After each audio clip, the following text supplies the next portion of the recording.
Malam itu hujan turun deras, mengguyur kota kecil yang mulai sepi oleh waktu.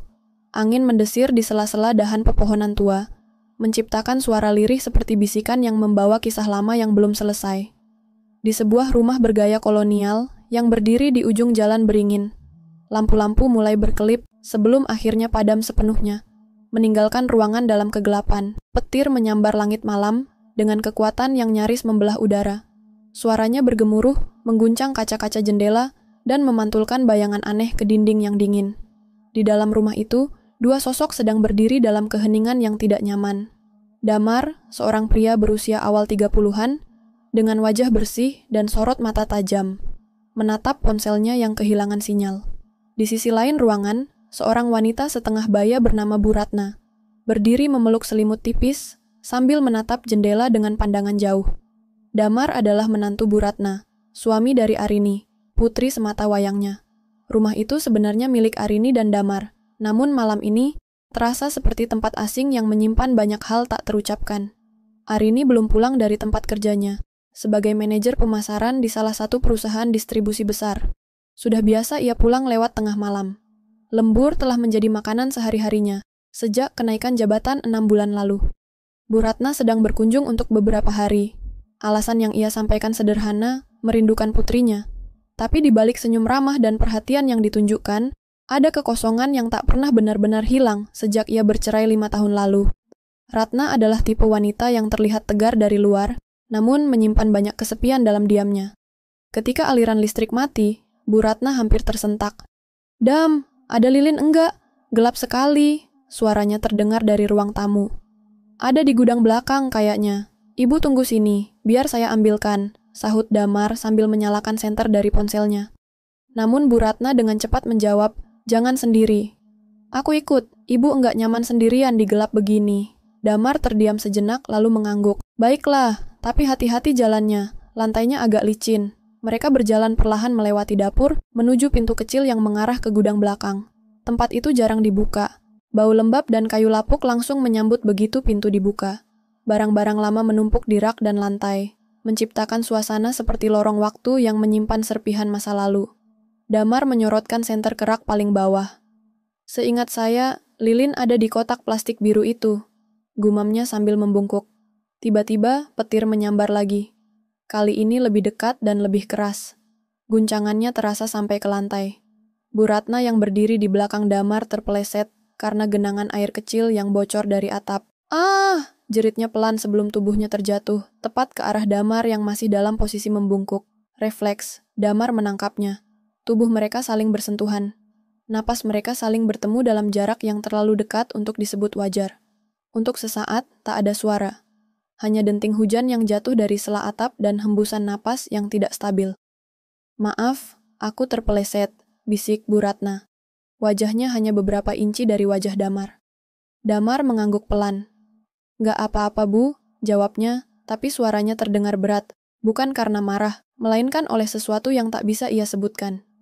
Pelan-pelan Bu Ratna mencoba berdiri, tapi lantai yang licin dan ruang yang sempit membuat mereka tetap bersentuhan. Damar dengan sigap menahan lengannya, mencoba membantu menopang, namun tidak bisa menghindari betapa dekatnya mereka. Dan dalam sekejap, mereka menyadari satu hal. Badai malam itu bukan hanya datang dari langit. Gudang itu masih diliputi kegelapan. Hanya diterangi cahaya senter dari ponsel Damar yang kini mulai meredup.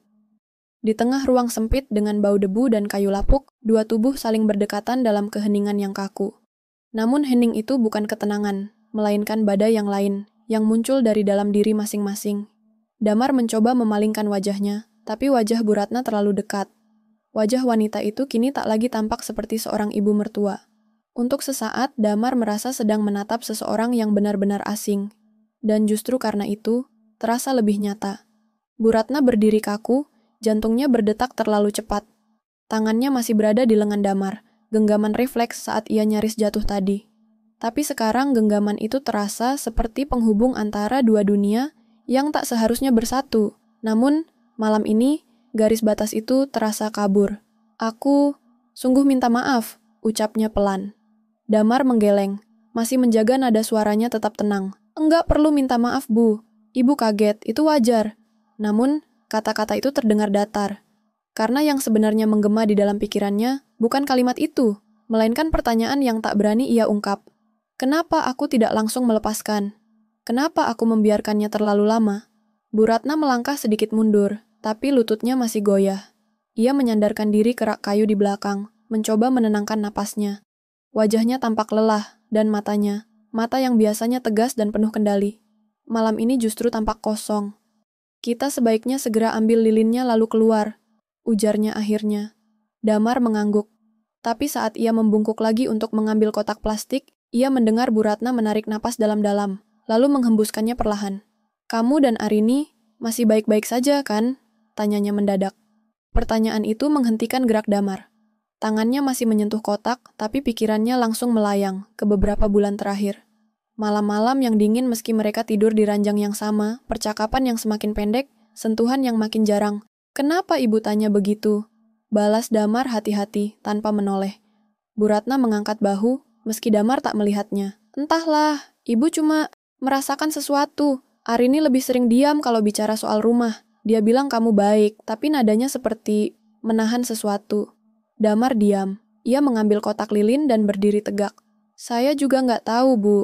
Kadang saya merasa seperti teman serumah. Bukan suami istri, ucapnya akhirnya. Ada keheningan panjang setelah itu. Suara hujan di luar menjadi latar yang menyayat. Lalu, dalam gelap yang menggantung, Bu Ratna berkata, kesepian itu bahaya, Dam. Lebih berbahaya dari marah atau kecewa. Karena orang yang kesepian bisa melakukan hal-hal yang bahkan dirinya sendiri nggak percaya sanggup ia lakukan. Damar menatapnya. Kalimat itu terlalu dalam untuk disebut biasa, terlalu jujur untuk sekadar nasihat. Maksud ibu? Tanyanya pelan. Bu Ratna tak langsung menjawab. Ia menunduk, menatap lantai gudang yang basah dan kotor. Lalu ia menatap Damar. Tatapan yang tidak lagi ditahan oleh formalitas. Kita terlalu lama diam dalam hidup masing-masing, Dam. Terlalu lama menyimpan luka seolah itu tak apa-apa, ucapnya, suaranya hampir seperti bisikan. Dan sebelum Damar bisa menjawab, petir kembali menyambar.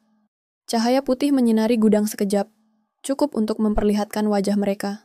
Dekat, jujur, dan penuh sesuatu yang selama ini dikubur. Entah kenapa, Damar melangkah satu langkah ke depan. Jarak itu, jarak yang semula aman, kini hanya menyisakan desah napas. Ia tahu, satu gerakan kecil bisa mengubah segalanya. Tapi ia juga tahu, malam ini bukan malam biasa. Tangannya terangkat perlahan, nyaris ragu. Tapi ketika ia menyentuh lengan Bu Ratna, wanita itu tak menolak, tidak menarik diri. Ia hanya memejamkan mata. Entah untuk menolak kenyataan, atau justru menerimanya. Dam! Suara Bu Ratna terdengar seperti retakan kaca, rapuh dan nyaring dalam diam. Saya nggak tahu kenapa, tapi saya merasa kita sama-sama hancur, Bu. Dan dalam satu gerakan pelan, Damar meraih tangan Bu Ratna dan menggenggamnya. Hangat, nyata. Tidak ada yang berani bicara lagi setelah itu. Tapi dari cara mereka saling memandang, keduanya tahu malam ini telah bergeser ke tempat yang tak bisa dibalikkan.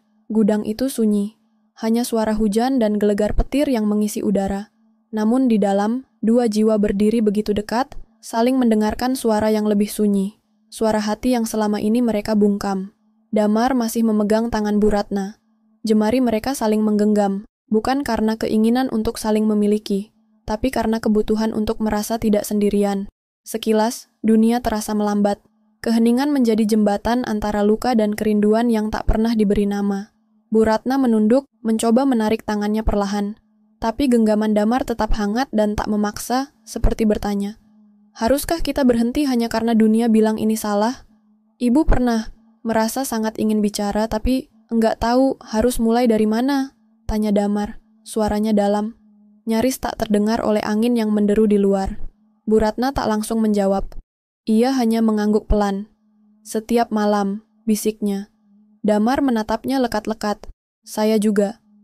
Dalam jarak yang nyaris tanpa ruang itu, pelan-pelan Damar mengangkat tangannya dan menyentuh pipi Bu Ratna dengan punggung jari. Sentuhan itu lembut, tidak terburu-buru, seolah ingin memastikan apakah wanita di depannya masih nyata, atau hanya bayangan yang dibentuk kesepian. Bu Ratna menutup matanya. Dalam gelap yang basah dan dingin, pipinya merasakan kehangatan yang asing, namun mengalirkan rasa aman yang sudah lama hilang. Saya nggak tahu harus merasa seperti apa, ucap Damar pelan. Tapi sejak tadi, saat ibu jatuh ke pelukan saya, Saya merasa seperti ingin menjaga seseorang. Bukan karena saya harus, tapi karena saya mau. Kalimat itu membuat napas Bu Ratna tercekat. Air matanya menggenang, tapi belum jatuh. Ia tahu, yang sedang ia rasakan malam ini bukan cinta seperti yang sering dibicarakan orang, tapi sebuah keintiman yang tumbuh diam-diam. Keinginan untuk dimengerti tanpa dihakimi, untuk disentuh bukan karena hasrat, tapi karena luka. Dan entah karena dorongan emosi atau kerinduan yang tak tertahan, Bu Ratna perlahan membuka matanya dan menatap Damar. Mata mereka bertemu, tidak dalam nafsu, tapi dalam kejujuran yang tak biasa. Damar mendekatkan wajahnya, perlahan, memberi ruang untuk keputusan. Dan Bu Ratna, untuk sesaat, tidak menjauh. Bibir mereka akhirnya bersentuhan. Ciuman itu tidak tergesa, tidak meledak, tapi dalam dan pelan, seperti aliran air hangat yang menyentuh kulit beku. Mereka tidak tahu berapa lama kebekuan itu mencair. Yang mereka tahu, dunia di luar telah lenyap. Tak ada lagi Arini, tak ada lagi status, tak ada lagi batas. Yang ada hanya dua orang dewasa, yang terlalu lama hidup dalam diam. Bu Ratna menarik napas panjang saat mereka berpisah. Tangannya kini berada di dada Damar. Ia menatap pria muda itu lama, seperti sedang mencari sisa-sisa kendali di dalam dirinya. Tapi tidak ia temukan. Aku tidak seharusnya begini, ucapnya akhirnya, gemetar. Saya tahu, jawab Damar. Tapi malam ini, saya juga cuma manusia. Petir kembali menyambar, membelah langit. Dan seolah menjadi pertanda, pintu depan rumah terdengar terbuka. Suara kunci dan langkah kaki cepat menggetarkan lantai kayu. Damar dan Bu Ratna saling menatap, tubuh mereka langsung menegang. Arini, desis Damar. Suara langkah itu semakin mendekat. Dam, lampunya kenapa mati? Hujan ya? Damar menahan napas. Ia menoleh ke arah pintu gudang. Ibu, tunggu di sini, bisiknya cepat. Tanpa menunggu jawaban, Damar melangkah keluar dari gudang dengan napas berat. Di ruang tamu, sorot lampu ponsel Arini langsung menyorot wajahnya. Istrinya berdiri basah kuyup, wajah kelelahan tapi tersenyum. Ya ampun, gelap banget. Kamu lagi ngapain di belakang? Cari lilin, mati lampu tadi, jawab Damar pelan. Arini meletakkan tasnya. Ibu udah tidur? Damar mengangguk. Kayaknya. Beberapa detik kemudian, Bu Ratna keluar dari gudang. Langkahnya tenang, tapi matanya menyimpan guncangan. Arini langsung menghampirinya. Ibu, belum tidur. Baru aja bangun. Kaget dengar suara pintu, jawab Bu Ratna. Suaranya nyaris datar. 3 orang berdiri dalam satu ruangan, namun hanya 2 yang tahu bahwa malam itu telah memecahkan sesuatu yang tak akan bisa disatukan lagi. Damar menarik napas panjang, tangannya mengepal di sisi tubuh. Dalam satu malam segalanya telah berubah. Tapi perubahan itu bukan hanya karena tindakan, tapi karena satu kenyataan, bahwa kesepian bisa menyatukan orang-orang yang seharusnya tidak pernah saling mendekat. Dan kini, tak ada jalan kembali. Pagi itu datang seperti tak terjadi apa-apa semalam. Matahari perlahan menembus tirai tipis ruang makan, menyinari meja kayu dengan gelas-gelas yang masih berembun teh hangat. Suasana rumah tampak biasa saja, tapi keheningan yang menggantung justru terasa semakin menyesakkan. Arini duduk di dapur, sibuk menyiapkan sarapan sambil sesekali mencuri pandang ke ruang makan. Damar duduk di sana, membolak-balik halaman koran tanpa benar-benar membacanya. Di sudut lain, Bu Ratna menyesap teh perlahan. Tangannya gemetar halus, tapi ia berusaha menyembunyikannya dengan gerakan elegan seperti biasa. Tak ada yang bicara. Tak ada yang membahas apapun tentang malam sebelumnya. Namun di antara 3 orang yang duduk di satu rumah, hanya satu yang benar-benar tak tahu bahwa segala sesuatu telah berubah diam-diam. Setiap lirikan mata Damar ke arah Bu Ratna, seperti ingin berkata sesuatu. Tapi tatapan wanita itu tak pernah membalas. Ia hanya menunduk, menatap gelasnya seakan di dasar cangkir itu ada jawaban atas semua yang ia rasakan. Ketika Arini kembali dari dapur dan duduk, Damar sempat menatapnya lama. Istrinya terlihat biasa, bahkan sempat tersenyum. Tapi senyum itu kini terasa berat di matanya. Dan senyum yang dulu memberi kenyamanan kini justru membangkitkan rasa bersalah yang tajam. Arini bicara tentang pekerjaannya, tentang kolega yang mulai menyebalkan, tentang lembur yang melelahkan. Damar mendengarkan, atau pura-pura mendengarkan. Tapi kalimat-kalimat itu seperti datang dari dunia lain. Bu Ratna tiba-tiba berdiri. Saya harus pulang siang ini. Ada keperluan di rumah, katanya tenang. Cepat amat, Bu, tanya Arini, sedikit kecewa. Bu Ratna tersenyum kecil. Sudah cukup saya nginep di sini. Lagi pula, kalian pasti butuh waktu berdua juga. Damar menunduk. Ia tahu, kalimat itu bukan sindiran, tapi peringatan. Siang itu, ketika mobil online yang menjemput Bu Ratna tiba, hanya Damar yang mengantarnya sampai ke teras. Arini sedang di kamar, menelepon rekan kerjanya. Angin siang mengibaskan rambut Bu Ratna yang diikat rapi. Ia berdiri diam, memandangi Damar dengan mata yang tak bisa ditebak. Jauh lebih tenang dari malam sebelumnya, tapi menyimpan letupan dalam diam. Apa yang terjadi semalam? Damar mulai bicara, tapi Bu Ratna mengangkat tangan, menyela. Dam, katanya, suaranya pelan tapi tegas. Apapun yang kamu rasakan, simpan. Jangan berani menyebutnya cinta. Jangan berani menyebutnya apapun. Anggap saja itu luka yang ketemu luka. Tapi setelah ini, kita sembuhkan sendiri-sendiri. Damar mengepalkan tangannya, tapi mengangguk. Arini wanita baik, jangan nodai ketulusannya dengan kebingunganmu sendiri. Damar menahan napas. Lalu bertanya, Ibu, menyesal? Bu Ratna menatap langit sebentar. Bukan menyesal, tapi saya tahu, ada hal-hal dalam hidup yang cukup dikenang, tidak perlu diulang. Sebelum masuk ke dalam mobil, Bu Ratna sempat menatapnya untuk terakhir kali. Tatapan itu bukan tatapan ibu, bukan pula tatapan kekasih, tapi tatapan seseorang yang telah melewati badai batin dan memilih untuk tidak tenggelam. Selamat tinggal, Dam. Damar menatap mobil itu pergi. Perlahan menghilang di ujung jalan yang basah setelah semalaman diguyur hujan. Hari-hari setelahnya berlalu dengan sunyi yang aneh. Arini tetap seperti biasa, tapi Damar tahu. Semakin lama ia menyimpan rahasia itu, semakin besar jurang di antara mereka. Ia mencoba bersikap normal, menghapus jejak malam itu dalam pikirannya. Tapi setiap kali melihat ruang belakang, gudang itu, detik-detik itu kembali datang seperti bayangan tak berwajah. Pada suatu malam, ketika Arini tertidur lebih awal, Damar duduk di ruang tengah. Ia memandangi foto pernikahan mereka yang terpajang di dinding. Di sana, wajahnya tersenyum, penuh harapan, penuh keyakinan.